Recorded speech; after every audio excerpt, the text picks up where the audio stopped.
Hi everyone! I'm back with another video of Merienda Time series. Hey! Yes! So ayun na nga mga B, hindi makakaila na mahilig talaga ang baby ko sa cake. Huh? Kaya siguro super kulit ng baby ko kasi punong-puno ng matamis sa katawan.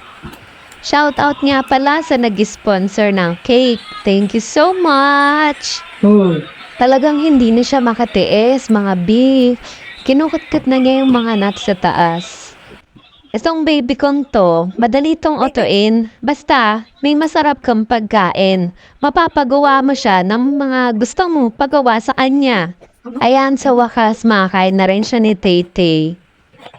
So as you can see, kaliwete siya. Tinetrain ko siya na magkanan, kaso tuwing ilalagay ko yung tinidor sa kanan niya, ibabalik niya sa kaliwa at yun ulit ang ipangkukuha niya. Pero minsan, gumagamit naman siya ng kanan, kaso kita mo talaga na hirap siya. Pero maaga pa naman, kaya itetrain ko siya na mas gamitin niya yung kanan niya kaysa sa kaliwa.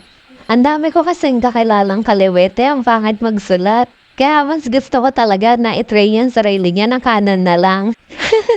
Sorry na sa mga kilala kong kaliwete ng pangit magsulat. Shoutout sa inyo. Pero karamihan sa kanila magaling mag-drawing.